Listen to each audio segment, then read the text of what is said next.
ဒီနေ့တော့ Expand နဲ့တူတူငွေဆောင်နေကိုရန်ကြီးကိုစပီပုံနဲ့တောင်းမှာပဲဖြစ်ပါတယ်။ဒီဟာလေးကတော့ကျွန်တော်တို့စီရမယ်စပီပုံပေါ့နော်45မိနစ်လောက်စီရမယ်လို့သိရပါတယ်။ကိုရန်ကြီးကဘယ်လောက်လှလဲဆိုတော့ကျွန်တော်တို့တူလက်ကြည့်အောင်ခင်ဗျာ။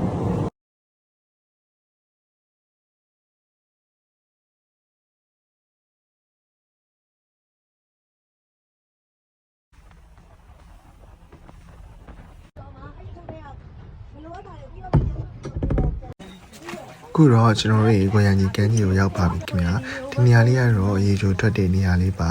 ကိုရန်ကြီးကမ်းခြေတစ်ခုလုံးကိုမြင်ရတဲ့ view point တောင်ပေါ်ကိုကျွန်တော်နဲ့တူတက်ရအောင်ခင်ဗျာတောင်ပေါ်ကိုတော့လေလေကတစ်လေးတွေပေါ်ကတက်ရတာဆိုတော့နည်းနည်းလေးတော့မောတယ်လမ်းတွဲလာရောက်လို့ရှိရင်ပင်လယ်ကြီးကိုမြင်ရတဲ့အတွက်တက်ရတာစိတ်မောပြည့်စီရပေါ့နော်တော်လေးကိုလှတယ်ခင်ဗျာ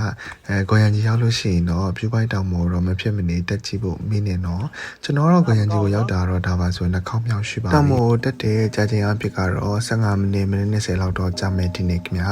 အပေါ်မှာဘယ်လောက်ထိလှလဲဆိုတော့ကျွန်တော်နဲ့တူလိုက်ပြီးခန်းစားကြည့်ရအောင်ခင်ဗျာ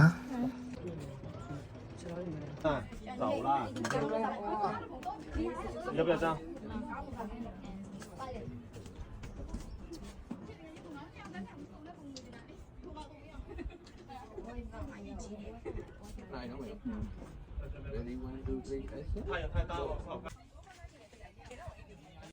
？view point ပြောင်ပေါ်ကနေဆင်းပြီးတော့နေကျွန်တော်တို့ခုနကတောင်ပေါ်ကနေမြင်ရတဲ့ပင်လယ်တစ်လျှောက်ပေါ့နော်အဲအောင်ထွက်ကင်လျှောက်ကြမှာဖြစ်ပါတယ်ထွက်ကင်လျှောက်တာကတော့ကြာချင်းအဖြစ်တော့တနိုင်လောက်တော့ကြာတယ်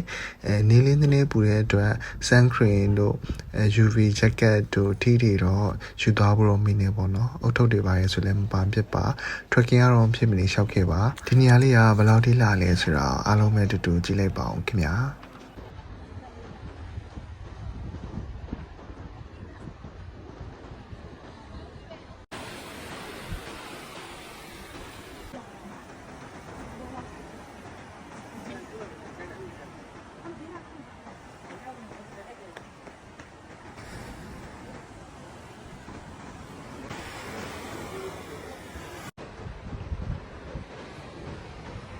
ခုနက view point နေရာမှာကြည့်ပြီးဆိုတော့နောက်ထပ်နေရာတစ်ခုထပ်သွားကြမယ်ခင်ဗျာ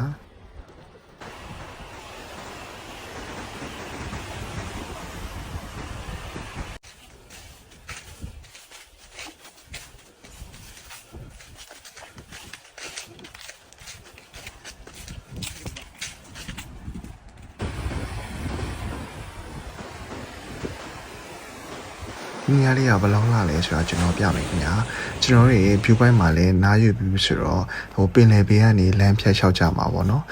ကြောက်မိုးခိုကြီးလည်းရှိတယ်ပြီးတော့နေအခုလိုမျိုးရေတွေကနေတော့ဖြတ်ရတယ်အောက်မှာတော့ခြိုက်ခွက်လေးတွေရှိတဲ့အခါကျတော့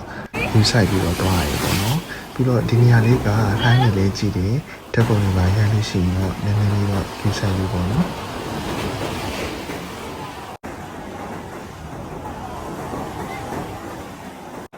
ကျွန်တော်တို့ကြောက်မှုကိုအောက်ကနေအခုလိုမျိုးဖြတ်ပြီးသွားရတယ်ပေါ့နော်။ကိုရန်ကြီးကို trekking နေ join တဲ့ခါမှာတော့ဖက်နှက်ကိုတော့ queue ဆိုင်ပြီးတော့နေစီးပေါ့နော်။ဖက်နှက်ကကောင်းလေးစီးဖို့လိုတယ်။ trekking နေရှောက်ရတယ်ပြီးလို့ရှိရင်ကြောက်ဆောင်နေပေါ်နေသွားတဲ့အခါကျတော့ဖက်နှက်ရဲ့ခံကက်မှုကအရင်အရေးကြီးပါတယ်။ရေတံကုန်းတံသွားတယ်လို့တော့ပြောရပါတယ်။တော်တော်လေးကိုတော့သဘောကျတယ်။စိတ်လှရှားစရာကောင်းတယ်ပြောစရာလေးကောင်းတယ်ခင်ဗျာ။ကိုရန်ကြီးကအရင်တော့ကျွန်တော်ကျွန်းလို့တည်ထားတယ်ပေါ့နော်။ကိုရန်ကြီးဆိုတာကကျွန်းမဟုတ်ဘူးပေါ့နော်။ကန်းကြီးကန်းကြီးက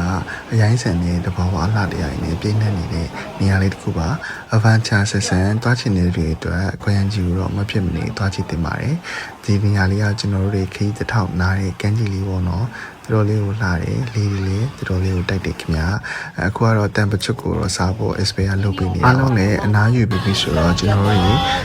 ကြောက်ဆက်ကိုရှိတဲ့နေရာလေးကိုတွားနေတာပါဒီနေရာလေးလည်းကျွန်တော်လေးကိုလှပါတယ်ကျွန်တော်လည်းတူလိုက်ပြီးတော့လည်းခန်းစားကြည့်အောင်ခင်ဗျာ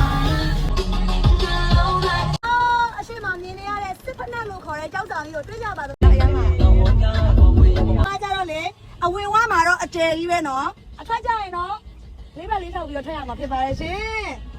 ဒီနားမလေးပါလေးပေါ်မတက်ခင်ရေလေးလေးစိန်လို့ရတယ်ပေါ့နော်အကောင်လုံးတူတူတက်ညီလေးရင်စင်းကြမယ်လေနော်ရေလုံးကမစိုးချင်းတဲ့သူကတော့မစင်းလို့ရတယ်ဒါမဲ့ ကျောက်ဆက်ကူတဲ့ဝင်နေနေရတော့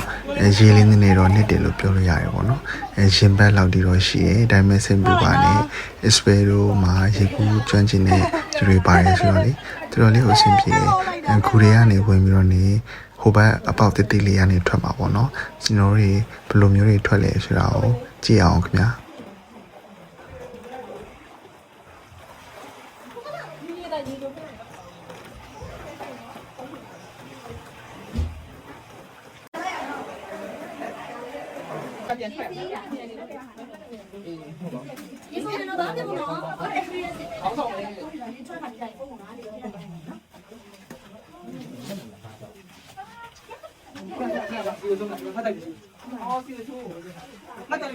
အခုတွေ့နေရတဲ့ခူပေါက်တတိလေးကနေ